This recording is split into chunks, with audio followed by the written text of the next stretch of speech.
ఉచిత విద్యుత్ ఇవ్వకుండా పంటలు ఎండబెట్టినందుకు చైతన్య యాత్రలు చేస్తారా అని అడుగుతా ఉన్నా. పంట పొలాల్లోనే మరి పురుగుల మందులు తాగి రాలిపోతున్నందుకు చైతన్య యాత్రలు చేస్తారా అని అడుగుతా ఉన్నాను ఇవాళ. మరి చెప్పు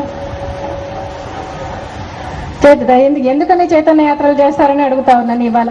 ఏ ఒక్కటి కూడా రైతులకు మరి ఏమైనా మేలు వడ్డీ లేని రుణాలు ఇస్తానని చైతన్య యాత్రలు చేస్తారని అడుగుతా ఉన్నా. ఈ రోజు మరి రైతులకు ఏం ఉద్ధరించడానికి చేస్తా ఉన్నారు? ఢిల్లీకి పోతా ఉన్నారు. కనీసం నష్టపరిహారం కేంద్రం మరి నీలం తుఫాన్ నష్టపరిహారం 427 కోట్లు రిలీజ్ చేసింది అంటున్నారు. మరి మన రాష్ట్రం వరకు రాలేదు ఇంకా ఇంతవరకు. మరి నీలం తుఫాన్ లో 1600 కోట్లు రిలీజ్ చేసినామని చెప్తా ఉన్నారు. అది కూడా ఇంతవరకు బ్యాంకులకు రాలేదు. మరి ఏం ఉద్ధరించారని చెప్పి ఏం చేస్తానని చెప్పి మరి ఈ రోజు ఇస్తా ఉన్నారని అడుగుతా ఉన్నాను ఇవాళ. మరి సబ్సిడీ విత్తనాలు సరిగ్గా ఇస్తా ఉన్నారా? ఎరువులు 300% పెంచినందుకు రైతుల కోసం చైతన్య యాత్రలు చేస్తా ఉన్నారని అడుగుతా ఉన్నాను ఇవాళ. మరి అంతేకాకుండా ఈరోజు మరి అంతకుముందు రాజీవ్ ఉద్యోగశ్రీ అని ఉండేదాన్ని పేరు మార్చి రాజీవ్ యువకిరణాలని చెప్పి పెట్టడం జరిగింది. మరి ఉద్యోగాలేమో మరి 15 లక్షల ఉద్యోగాలు ఇస్తా, 35 లక్షల ఉద్యోగాలు ఇస్తానని చెప్పి చెప్తా ఉన్నారు. ఎక్కడ ఇస్తాన్నారు ఉద్యోగాలని అడుగుతా ఉన్నాను ఇవాళ.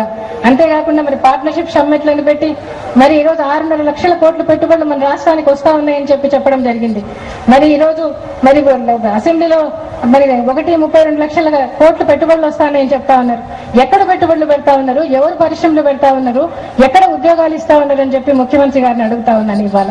మరి ఇంకోటేమో పేరు మార్చమని బంగారు తల్లిని ఒకటి పెడతా ఉన్నారు. దాన్ని ఏదో అసెంబ్లీలో చట్టమే తీసుకొస్తారట. మరి ఆ బంగారు తల్లి ఇంతకుముందు రాజశేఖర రెడ్డి గారు చేస్తా ఉండిందే కదా, అది బాలికా సంరక్షణ పథకం అనేది రాజశేఖర రెడ్డి గారు పెట్టినారు. అది ఆడపిల్ల పుట్టితే 5,000 అమ్మ అకౌంట్ లో వేసేటట్లుగా మరి 18 ఏళ్లకు 20 లక్షల రూపాయలు వచ్చేటట్లుగా అప్పుడు జరిగింది. మరి ఇది May 1 దాన్ని క్యాన్సిల్ చేసి ఈరోజు బంగారు తల్లిని పెట్టినామని చెప్పడం జరుగుతా ఉంది. దాన్ని డివిజన్ చేసి సగమేమో సంవత్సరం ఇచ్చేటట్లుగా కొంచెం మార్పు చేసి ఇంకా సగమేమో 20 ఏళ్ళకి ఇచ్చేటట్లుగా అని చెప్పి పెట్టడం జరుగుతా ఉంది. ఈ విధంగా రకరకాలుగా పేర్లు మార్చి రకరకాలుగా మరి ప్రజల్ని మోసం చేస్తా ఉన్నారు ఈ ప్రభుత్వం. మరి చంద్రబాబు నాయుడు గారిని చూస్తే మరి ప్రభుత్వాన్ని నిలదీయాల్సిన చంద్రబాబు నాయుడు గారు మరి ఈ రోజు ప్రభుత్వాన్ని నిలదీయరు. మరి ప్రజల సమస్యలను చర్చించడానికి అసెంబ్లీకి రారు. మరి అసెంబ్లీలో అవిశ్వాసం పెడితే అవిశ్వాసం పెట్టరు. మరి మొదటిసారి అవిశ్వాసం పెట్టినప్పుడేమో అప్పుడు చిరంజీవి గారు కాంగ్రెస్ పార్టీలోకి కలిసేంత వరకు ఉండి కాంగ్రెస్ పార్టీని కాపాడారు. తర్వాత అవిశ్వాసం పెట్టి అది కూడా వైఎస్ఆర్సీపీని దెబ్బతీయడానికని చెప్పి అవిశ్వాసం పెట్టారు. మరి రెండోసారి అవిశ్వాసం ఇంతగా కరెంటు రేట్లన్నీ పెంచుతా ఉన్నారు. మరి అనేక రకమైన పన్నులు బాధలు ప్రజల మీద వేస్తా ఉన్నారని చెప్పి మరి మిగతా విపక్షాలన్నీ కూడా అవిశ్వాసం పెడితే మరి అవిశ్వాసానికి రాకుండా మరి విప్పు జారీ చేసి పైగా ఎమ్మెల్యేలను అసెంబ్లీలో పెట్టి ప్రభుత్వాన్ని కాపాడిన ఘనత చంద్రబాబు నాయుడు గారిది. మరి ఈరోజు చంద్రబాబు నాయుడు గారు మరి ఆయన ఉన్నంత కాలం 9 సంవత్సరాల్లో ఏ ఒక్కటైనా ఒక వాగ్దానం నిలబెట్టుకోగలిగారని అడుగుతా ఉన్నా. 9 సంవత్సరాలు ప్రధాన ప్రతిపక్షంగా ఉన్నారు. 9 సంవత్సరాలు ముఖ్యమంత్రిగా పనిచేశారు.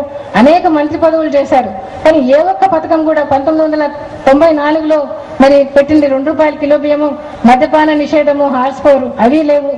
మరి 1999లో ఆడపిల్ల పుడితే 5,000, మరి మంగళసూత్రాలు ఇస్తానని, ఆడపిల్లలకు సైకిల్ ఇస్తానని, పీజీ చదువు చెప్పిస్తానని, కానీ మరి ఇవన్నీ చేయకుండా తన కొడుకు మాత్రం సత్యం రామలింగరాజుతో ఫీజు రీయింబర్స్మెంట్ అయితే ఇప్పించుకోగలిగారని మాత్రం చెప్పగలరు. మరి 2009లో నగదు బదిలీ పథకం అని కలర్ టీవీ అని చెప్పారు. నగదు బదిలీ పథకం ఆయన పెట్టకపోయినా కాంగ్రెస్ ప్రభుత్వంతో అయితే పెట్టిస్తా ఉన్నాడు. అది జరుగుతా ఉంది. మరి 2013కు వచ్చేటప్పటికి రుణమాఫీ చేస్తానని చెప్తా ఉన్నాడు. మొదటి సంతకం చేస్తానని చెప్తా ఉన్నాడు. మరి 9 సంవత్సరాలు ముఖ్యమంత్రిగా ఉన్నప్పుడు రుణమాఫీ గురించి అసలు కనీసం ఆలోచన చేశారా? ఆ రోజు రైతులను 8 సంవత్సరాల్లో 8 సార్లు కరెంటు బిల్లులు పెంచితే ఆ రోజు జైల్లో పెట్టించారు. రైతులకు గోల్డ్ ఊడబెట్టించారు. ప్రత్యేక కోర్టులు పెట్టి ఫాస్ట్ ట్రాక్ మరి ప్రత్యేకమైనటువంటి పోలీస్ స్టేషన్లు పెట్టి ఆ రోజు జైల్లో పెట్టించడం జరిగింది. మరి రైతులకు ఆ రోజు చనిపోయిన వాళ్ళు 4,000 మంది రైతులు చనిపోతే కనీసం నష్టపరిహారం ఇమ్మంటే కూడా వాళ్లకు